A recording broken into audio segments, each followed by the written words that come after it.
if you are avoiding the dark, grungy, and dingy places of the world, you're denying yourself the ability to have just some really stellar photography that's going to make you stand out and not just be that same, beautiful photo of the Smoky Mountains. One thing I'll ask is everyone, if you can please mute your things until the end. Thank you much. So I'm going to go through some photos that I kind of captured with this say yes to ugly mentality in mind. This first one was taken in Johnstown, Pennsylvania. This is a small town smack dab in the middle of Pennsylvania, and there's beautiful mountains out here. This is one of the most beautiful parts of the country that I've been to, and I've got a lot of great photos from there. But Johnstown is a coal town, a town that is famous for the 3 floods that went there that destroyed the town 3 separate times in the last 120 years. And there's just a wealth of these very old buildings that were constructed when coal was a bigger part of how we got our energy. This particular stretch of buildings was something that always caught my attention anytime that I went there. And I think at the time this was still open, it was a factory being used, I forget for what, but now it's gone. And it's just, this is kind of ugly, but for me, this is very interesting. I love the layout of how the buildings are at the top and how that road just kind of cuts right through the middle of that. This was a photo that I took in Osaka in Japan. And the Japanese are, thought to be very minimal in how they live. They tend to have smaller apartments and homes, and they live very minimally. If you've seen Marie Kondo, it's the whole spark joy. You don't keep things that spark joy. The flip side to that is if you look at the city structures, everything's very, very condensed into just being these tightly packed, what I affectionately refer to as visual nightmares. Like if you look at this is just very overwhelming. But it really caught my attention when I was coming off of the train one day, when you look over the side and you just see this sea of power lines and just information kind of coming across. What initially drew my attention here was I had a bicyclist kind of coming down this road down at the bottom, and I unfortunately missed him, but these 3 gentlemen were coming down, and gives a nice human element to this. It almost looks alien without someone else in there. This photo on the left I took when I was heading back to my hotel in New York from the Javits Center after the Photo Plus photography conference a few years ago. And this is a pretty nondescript area. This whole street was under construction at the time. But what really caught my attention about the scene was if you look at this pathway that they created on the road, because they were working on the sidewalk, it really drew my eyes towards that building in the back. Once you kind of get to that building, then you just shift over to just all the crazy geometry that's going on in this building that's being constructed.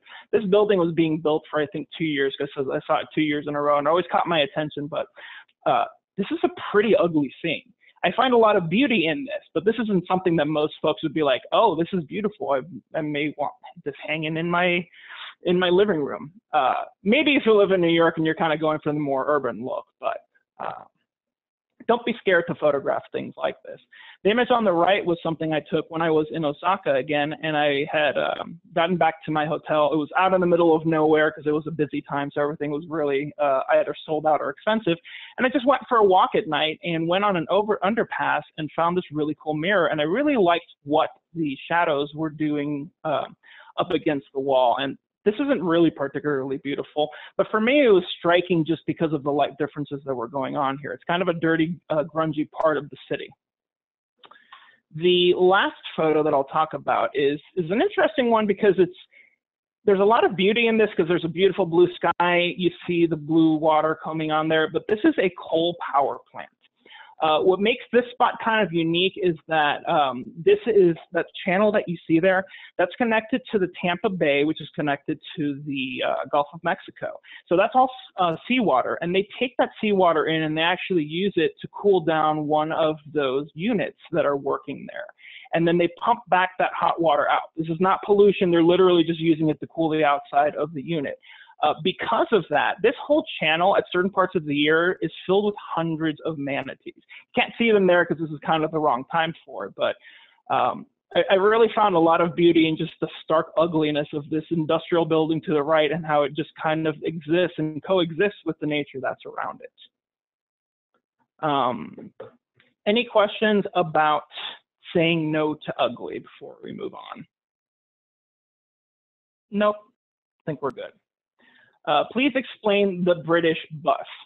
I have no explanation for the British bus. I've had a fascination with these types of double-decker kind of buses since I was little. I had a toy replica of this, and I've always been drawn to them. We've got one in Portland that they've converted into a 2-story coffee house, which is really cool. And anytime I'm in a city and I see something like that, I always try to find a way to photograph that. I don't have a particular explanation beyond what's going on here, but that's part of what drew my attention to that scene. Excuse me. Got one more. This is a photo that anytime I show it to people and I ask them where this is, they say Brooklyn or New York or something like this. This was actually taken in Savannah, Georgia. If you're familiar with Savannah, Savannah is very famous for these beautiful squares that they have all throughout the city. This particular day, I had spent maybe 3 or 4 hours just walking from one end of that downtown area to the other and just taking photos of all of these squares and just the beautiful architecture that's around there. But as usually happens with me, I get kind of bored of what's expected and what's beautiful, and I just started wandering around the back alleys. And I found this one, which there's nothing really special about this, but I really liked how that one middle building just had half of the lights were on. It almost kind of looks like a face. This is a kind of ugly scene. Like I said, this just looks like a really dirty building that you'd find somewhere in Brooklyn. But to me, the beauty of this is just you've got this really kind of ugly scene, just literally 1 block away from some of the most beautiful architecture and squares that you'll see. Travel photo tip number 2, travel photography without the travel. I have a lot of folks that don't really think about the fact that you don't have to go on a fancy trip. You don't have to leave your city, your area, your state, or your country to do travel photography. You can do this at home. One thing that happens is that a lot of folks, the longer you live somewhere, the more blind you become to a lot of the photographic and adventure potentials you have in your area. I was living in Miami a few years back, and I had a buddy of mine who had been wanting to switch from portrait photography over to travel photography. He was having a rough time. He was between jobs, so he came to me one day. He's like, "Man, I love what you do. I want to do more travel photography. I want to make that what I do for my job. But you know, I'm broke right now. I can't go anywhere." So I just looked at him and I was like, "All right, man. When was the last time you went down to South Beach?" He's like, "It's probably been 10 years." "When was the last time you went down to downtown Miami?" He's like, "It's probably been almost 20 years. So we set up just a photo buddy play date, and we went down to South Beach and took photos of this. Don't be scared to turn where you live into your tourist destination. This could be something as simple as, "Oh, you know what? We haven't gone to this in 15 years. Let's check it out, see how things have changed."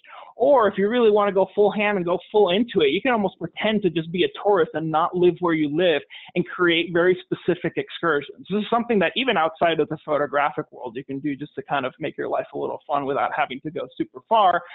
But what we did is we just went out, pretended we hadn't been out here in a while. We're at a point in life where as it will take that. Can you folks please mute your phones? Thank you. Never renamed him, then you can take that original file name on him. Excuse me, can you mute your phones, please? Thank you. Back to South Beach. So just share a couple of photos from there. It seems to be cropping out some of the bottom there. Okay. South Beach has these really, I guess they're famous to a degree, life houses for the lifeguards that all had very, very distinct designs. These were replaced a couple of years ago, and kind of, they kept the idea of having very funky designs, but I actually preferred the old ones like this. But this was something that I'm glad I got a chance to photograph and that we took this trip, because I never went back until they changed them afterwards. This was another one that we went out there, and they had these just very dynamic kind of Art Deco look to them. One cool thing that I noticed in South Beach is if you go all the way to the most southern part, that section's called South Point. That's right where the Port of Miami starts. And you can almost see it there. It might be hard depending on your monitor. Right below that ship, there's a line of rocks kind of going across. It's a breakwater that actually separates the beach from the Port of Miami channel. But if you don't know what's going on, all you're seeing is this boat going full speed ahead. And I stood there for 15 minutes, and it just looked like this boat was going to crash into the water. And that's what you would think if you didn't know what was going on. But again, just casually kind of just walking around an area that we had both grown up in. We spent our whole childhoods going to South Beach and never really gave it another thought. It had grown old to us. We didn't think of it as a cool place to go, but we went as tourists and just kind of took photos as travel photographers in a place that was literally 15 minutes from our house. The second part of the day, we went down to downtown Miami, and we actually joined a photo walk. And again, this is an area that growing up I spent a lot of time in. If you folks are in Seattle, you probably are very well aware, as if you've been to Glazer's now and you've been just every year you can take stock, that whole area has changed completely. That's just something that's life now. Things change. And you could live in Seattle your whole life and not have gone to that area in a year, and all of a sudden everything's brand new. So just kind of rolling back to the whole theme of you can still practice your travel photography when you're at home without having to leave your area. Next travel tip is Google Maps is your best friend. So one of the main travel tips that most folks will tell you is to make sure you do a lot of research, figure out what you want to photograph, and so you've got a basic plan. That kind of conflicts with one of the things that I love to do, which is really just to go to an area and get lost. Some of the best experiences that I've had while traveling, and through that, some of the best photographs that I found while traveling have been when I've just randomly been walking down and saw an alley that I liked and walked down that, or if I'm driving around, just driving and found a spot.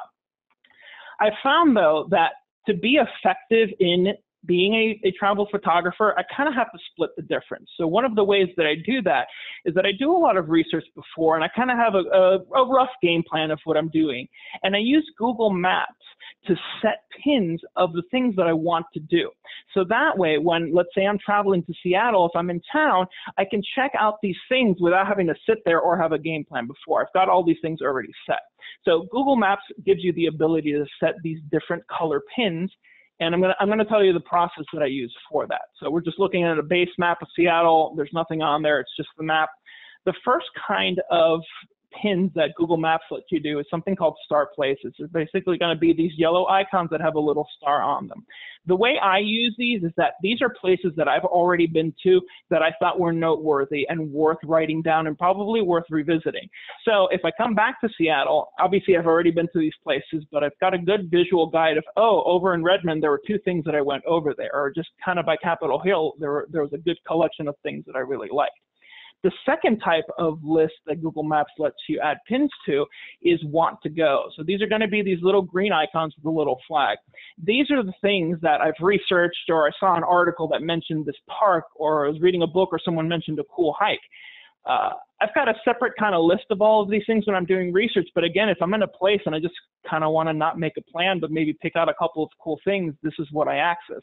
Another thing that I do with want to go is I will, let's say I'm driving around and I see a sign for a really cool thing, but I don't have time to check it out. I'll pull over, look it up, and I will set that pin so that way I can revisit that later. The way you access this is if you are either in mobile or on your desktop is, let's say you pick a place, Cherry Creek Falls. You click on that. When you click on that, you have that little bit, the listing pop up, and on that listing, you're going to see a save button. You're going to click on that save button, and when you do that, you'll see a list of the 3 lists that Google creates for you. It's got favorites, want to go, and starred places. So you can use these however you want. I'm just explaining how I use them. What I use favorites for is views, vistas. So I'm a big fan of, like, let's say I see a hill or something up high, I'll drive up to it and see if I've got a great view from there. Things like that is what I use favorites for, but you can use these for whatever you like. Once you've created these, if you need to access them, there's one way to do it on the desktop, which is you click on the menu to the left. It'll pop up the menu that you're seeing there. The function that you're looking for is called Your Places. Once you click on Your Places, you're going to have a new pop-up come up called Your Places. There's a couple of tabs on there. You want to click on Saved. Saved will bring up those 3 lists that Google has already created for you. So that's Want to Go, Favorites, and Starred Places. You'll notice that I have a 4th thing there called Sunset Shooting Locations. Google will also let you create your own lists. You can make however many of these you want and add things to them. The one thing I'd mention about this is you cannot change those icons. It's always going to be that blue icon. So if you've got 10 different lists, they'll all have those blue icons.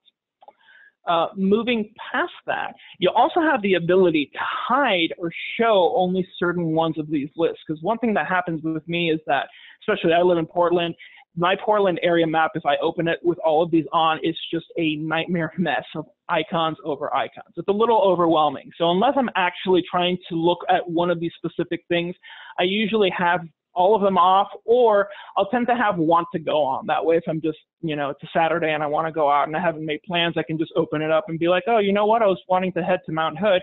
Looks like there's 3 want to go things out there. We can just check those out.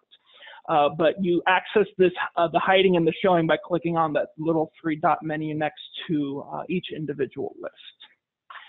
On mobile, you basically click on the saved tab that's right in the middle at the bottom, and that'll bring up the rest of that list that you're seeing on there. You don't have to cycle through the tabs. It's just the first thing that pops up. And same thing on here. You can click on that little 3-dot menu, show the list, or hide the that specific list. Travel tip number 4, no tripod, no problem. It's conventional wisdom that if you are traveling, you bring a travel tripod with you. You don't want to lug your big, heavy tripod with you, but you get something that's small and lightweight that will let you do the long exposure photography or night photography or whatever you're wanting to do. But if I'm honest with myself, unless I have a specific thing I know I need a tripod for, so if I'm going to photograph a waterfall and I need to do a long exposure, if I'm doing photography at night that's just landscape or something without movement that I want to have on a tripod, I'll bring it. Every other time, my tripod always ends up sitting in my luggage in the hotel. The way I get around this is I bring something called the green pod. This is basically a really fancy little bean bag that's got a tripod mount on it. And what's nice about the green pod is you can screw it into your camera, and then you can see these little gray straps, strap loops there. You can actually strap in your lens so it won't go flying. So, excuse me, just to give you an example of what this is looking like, this is what it looks like with my A7R4 and my, I think this was a 24-70 lens on here. This was an image that I took, 15-second exposure without a tripod. The way I was able to capture this is that I used that green pod by putting it on that railing by that fence, and I was able to do that 15-second exposure. Now, you can see the #1 con of this setup. It's not super secure. So it's not great for any situation where you're going to have to step away from your camera or for anything that's really precarious. Like if this scene did not have that fence there, I probably would not have put my camera there. But what you gain via that, that negative is that this is really easy to set up. If I'm out and about at night and I'm going to be doing a lot of this kind of photography, I just have this set up and it's in my bag and I just take it out and plop it on whatever I need to do. You don't have as much fine-tuning flexibility as you do with a tripod head, but again, this is really light and it's really easy to bring with you. So let's say you like this concept, you like the idea of having something small and light and not having to bring a full tripod, but you don't like how not secure this is. Another option that you can go with is the platypod. This is a really almost like paper-thin little metal thing that has a tripod mount on it, and you can basically put your tripod head onto it. As you can see on the image on the right, there's some screws you can actually use to kind of level it out. And that's all good and well if you're just on a flat surface, but what if you want to get a little creative or if you're on a railing? If you notice on the left, there's what looks like a strap there, and that basically lets you strap that whole apparatus to something.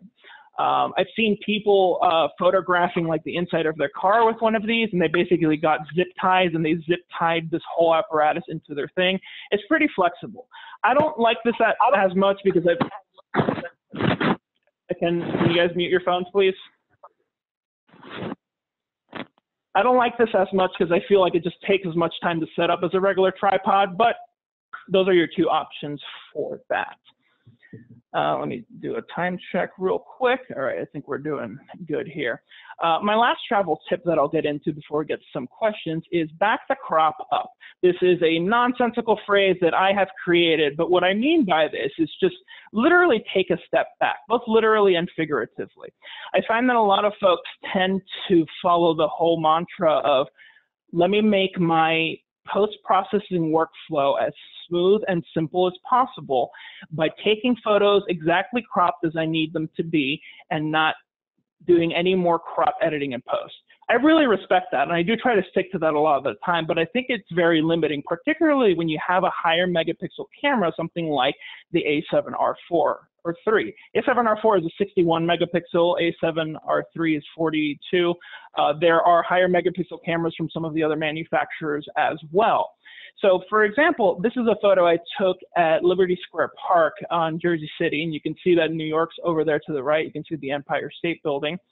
But this is something that it's just a scene that's going on right there. I like what I captured on there, but this was not the final photo that I captured. The final photo that I captured is this. And yes, they obviously share parts of it, but they almost look like two completely different photos. Whereas photo number one, the focus here is really just on the rocky front, and then you can see the skyline back there. Whereas this is just all about this very nice super wide scene. You can see the rest of the very iconic New York buildings to the right, like the One World Trade Center. Two different photos really from one thing. I had originally composed this, but I decided, no, Hector, don't do this. You're going to regret this. Don't take 4 or 5 photos. Just take one wider one, and you can crop and post. Create 2 different images out of it.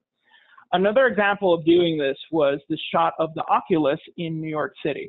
This is a shopping area that they created kind of by where the original World Trade Center was, and this actually links some of the transit sections. And this was a specific composition that I had had a couple of friends attempt that I really like, and I really wanted to do it myself. And again, this was the initial shot that I took. A portrait orientation, just very tight kind of thing. And once again, I told myself, Hector, no, stop. Back up, think about this. So what I actually ended up with was this. These are the same photo. That first one is just a vertical tight crop, but they're telling very different stories. This one's kind of just more about these straight lines. It almost looks like a church in here if you didn't know what was going on, whereas this one just shows the grandeur of everything that's going on in the scene in the Oculus. This next one that I'm going to talk about, I actually kind of worked backwards. I took the full photo and then I cropped it into more of a panorama. And what I liked about this particular crop was it's kind of just speaking the story of this very gentle valley that's in here. You don't know what's going on. You don't know if you are in Europe, if you're in Pennsylvania, if you're in Japan. All you know is just this little tiny village that's kind of going through this valley. You don't know if the mountains are high or if they end right there. There could be a big city with skyscrapers just beyond this. You don't know. So flipping it on the other side, the original image is this. This was actually taken right outside of Northern Virginia, which is the westernmost part of Virginia. And it's actually more west than the westernmost part of West Virginia, which is ridiculous, but beautiful area. Just 2 different feels coming out of the same shot because I was able to not just dedicate myself to one crop. Before I move on to the next photo, I did mention that this is really useful with higher megapixel crop cameras. If you've got a 24 megapixel camera, you don't have to worry about it. You have some ability to go in. You're not going to be able to push as much as on a higher megapixel, but cameras these days capture so much information that even on a 24 megapixel, you can do a fair amount of cropping, and unless you are blowing it up very large, still have a very high resolution image to get into. This was another photo that I took at Liberty Square State Park, and this was originally the first composition that I had decided on, and I really liked how this is just about the verticals. You've got all these very stick-like looking buildings, and these are actually still New Jersey. I'm not looking at New York yet, but you've got these very straight up and down buildings, and they pair really well with this line of lights that are kind of coming through. So there's a lot of geometry, a lot of nice lines that are in the shot, and that's what made it compelling to me. But what I ended up with was this was the image that I captured, which is almost feels like a completely different photo. Obviously, it's in the same place, but this is really just capturing the whole skyline and this whole walkway that's actually on the water, just comparing that to this.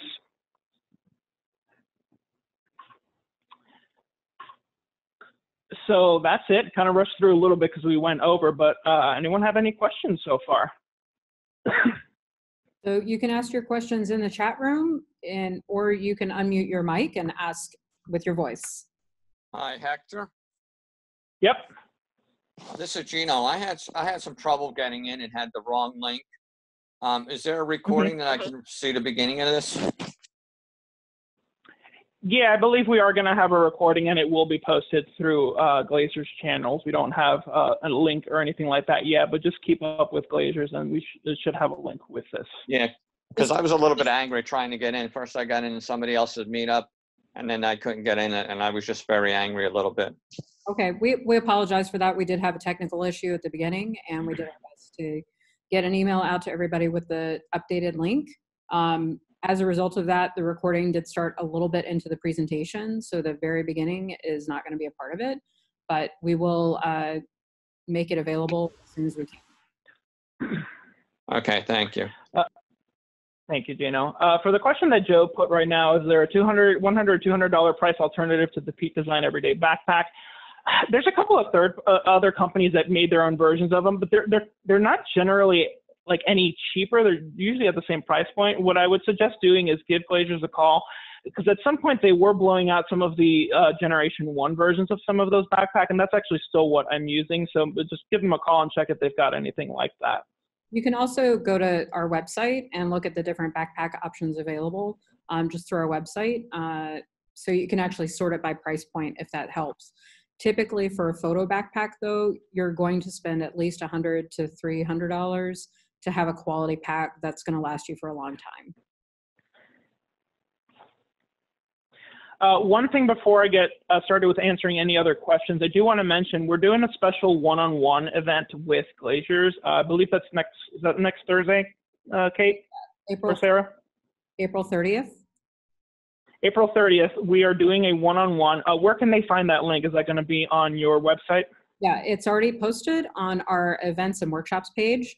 So if you just go to that page, you can see the details and link for where to sign up for those. It's a series of one-on-ones that will be available on that date, but you have to register in order to get one of those spots because there's just a handful of spots available.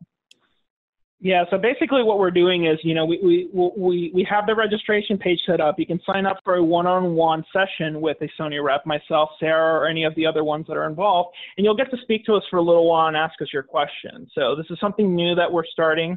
We're very excited to offer this to Glazer. So if you had any Sony questions, or it could be one question, you don't have to take up the whole time, or just want to speak to us for a little while, either on your gear or anything like that, check it out on Glazer's event page. It's a very cool thing that we just started doing, and done one other one, and it's been pretty great so far. So they fill up very quickly, so I'd suggest to do that sooner rather than later.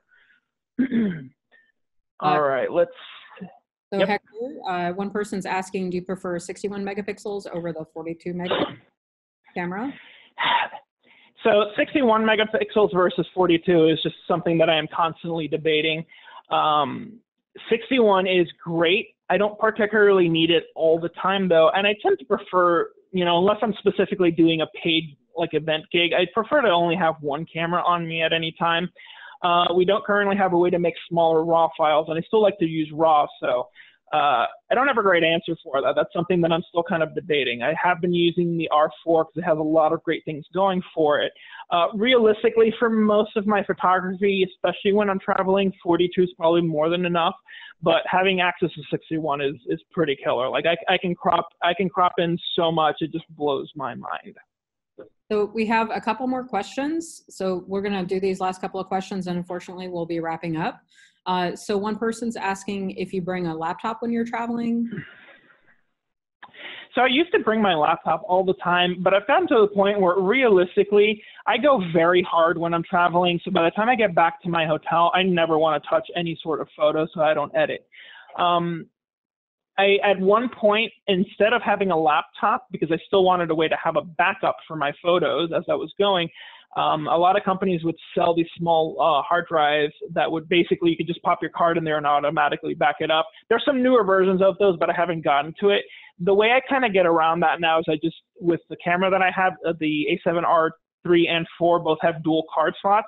So I'm always writing to both cards. So if one card fails, like I still have a backup on the other. So I typically do not bring a laptop with me when I'm traveling.